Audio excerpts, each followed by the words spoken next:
चार बहू की एक छत। आओ बहू, घर में तुम्हारा स्वागत है।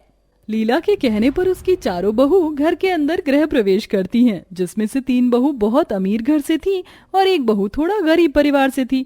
वह शांति से खड़ी होती है, लेकिन तीन अमीर घर से आई हुई बहू अपने मिडिल क्लास ससुराल को बहुत ध्यान से देख रही होती हैं। क्या हुआ बहू, चारों तरफ घर को देखकर क्या सोच रही हो? सोचने जैसा है ही क्या माँ जी, हम तो घर देख रहे थे, इससे अच्छा तो हमारे मायके का घर था। हाँ, तुमने सही कहा, मेरा कमरा इतना आलीशान था और बहुत सुंदर था, और घर तो और भी ज्यादा सुंदर था। मेरे कमरे में तो इतने प्यारे प्यारे कलर की वॉल थी ना कि सबको बहुत पसंद आती थी। चिंता मत करो, यहाँ भी तुम्हें अपने कमरे पसंद आ जाएंगे। देखो 4 कमरे हैं, एक नीचे और 3 ऊपर हैं। जिसे जौन सा कमरा पसंद आए तुम वही ले लो, मुझे कोई परेशानी नहीं है। अरे नीचे वाले कमरे में तो सारे मेहमान पैर पसार कर बैठे हैं और गंदा भी हो रहा है, मैं तो ऊपर का ही कमरा लूंगी। नीचे के कमरे में तो किसी ना किसी के आने जाने का लगा ही रहेगा, ऊपर वाले कमरे में रहूंगी तो कोई नहीं आएगा और कमरा भी गंदा नहीं होगा। लगता है नीचे वाला कमरा कम मेहमानों के लिए गेस्ट रूम ज्यादा लग रहा है, मैं तो ऊपर वाले कमरे में ही रहूंगी। तीनों को इस तरह सोच में पड़े हुए देख लीला ने उनसे कहा, अरे क्या सोच रही हो बहू, क्या हुआ? कुछ नहीं माँ जी, सोचना क्या है, हम तो ऊपर वाले कमरे में ही रहेंगे। देखो माँ जी, मेरे मायके में मेरा छत वाला कमरा था और मुझे छत वाला कमरा ही चाहिए। हाँ माँ जी, मैं अभी ऊपर वाले कमरे में ही रहूंगी। अच्छा चलो ठीक है, अगर तुम्हें ऊपर वाले कमरे में रहना है तो ऊपर वाले कमरे में रह लेना।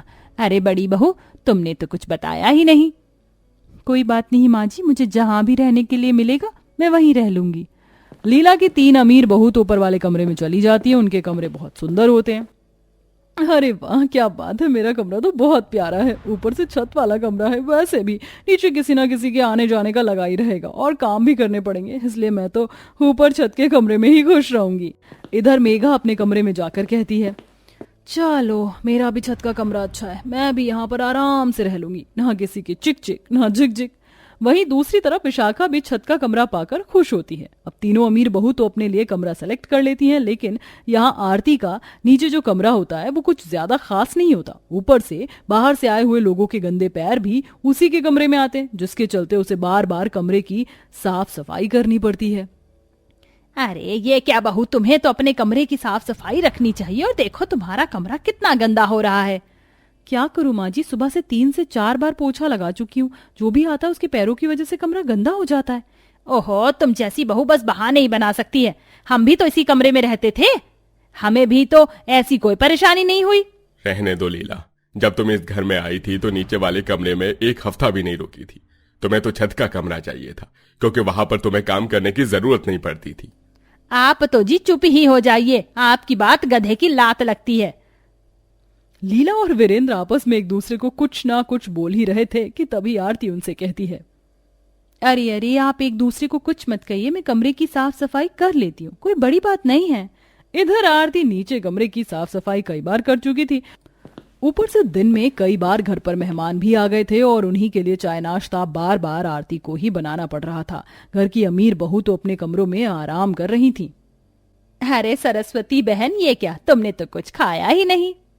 बस करो बहन, और कितना खिलाने वाली हो तुम मुझे, आज लगता है आज ही मोटा कर दोगी।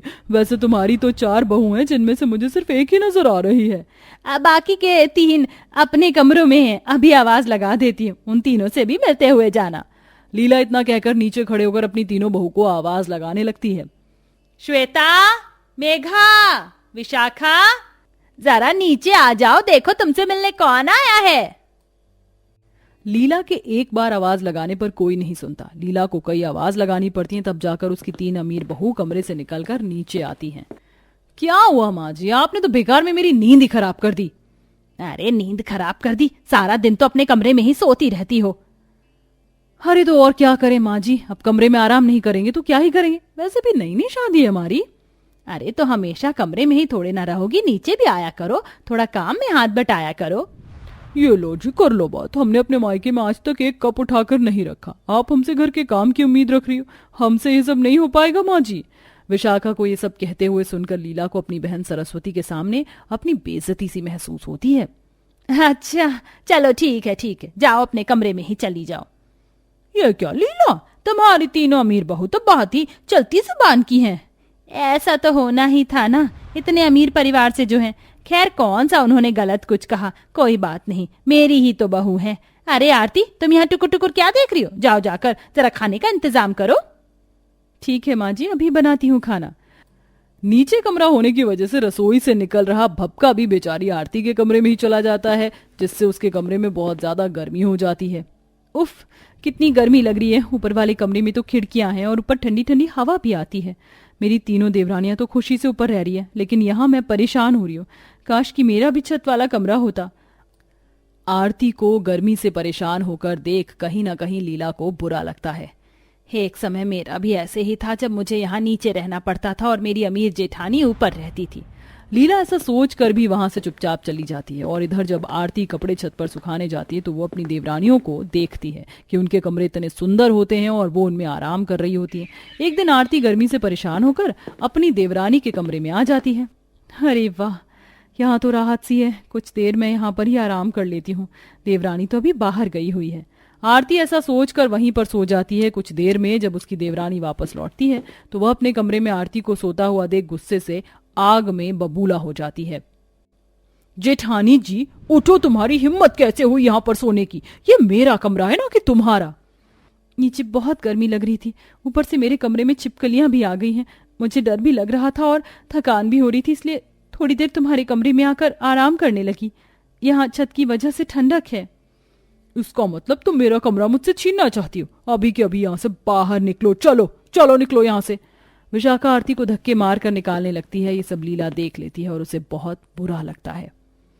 बस करो विशाखा, ये क्या तमीज है तुम्हारी? अपनी जेठानी के साथ कोई ऐसा बर्ताव करता है क्या? माँ जी बस मैं तो इन्हें कमरे से बाहर कर रही थी, मुझे कमरे में आराम करना था। तुम्हें ऊपर वाला कमरा मिला, इसका मतलब तुम मालकिन नहीं हो ऊपर वाले कमरे की। बहुत हुआ, अब से तुम तीनों नीचे कमरे में रहोगी, मैं और आरती ऊपर कमरे में रहेंगे।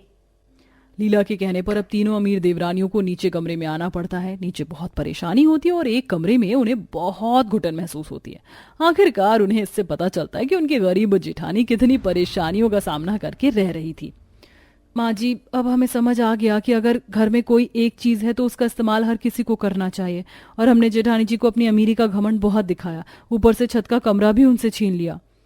लेकिन अब हमें समझ आ गया है, आज के बाद हम जेठानी जी के साथ ऐसा नहीं करेंगे और अब से हम उनके साथ मिलकर घर के काम भी करवाएंगे। ऐसे माँ जी मैंने सोचा है कि हमारा कमरा छत पर है, क्यों ना हम छत पर एक कमरा और बनवा दे जिसमें हमारी जेठानी आराम से रह सकती हैं। हाँ ये भी ठीक है, ऊपर एक कमरा और बन जाएगा तो आरती वहां आराम से रह लेगी और नीचे गेस्ट के लिए हो जाएगा। तीनों अमीर बहू मिलकर ऊपर एक कमरा बनवाती हैं जिसमें अब घर की गरीब बहू रहती है और अब उसे कोई उल्टी सीधी बातें नहीं सुनाता। अब तो तीनों देवरानियां मिलकर उसके साथ घर के काम भी करवाती हैं और चारों बहू एक साथ खुशी खुशी रहने लगती हैं।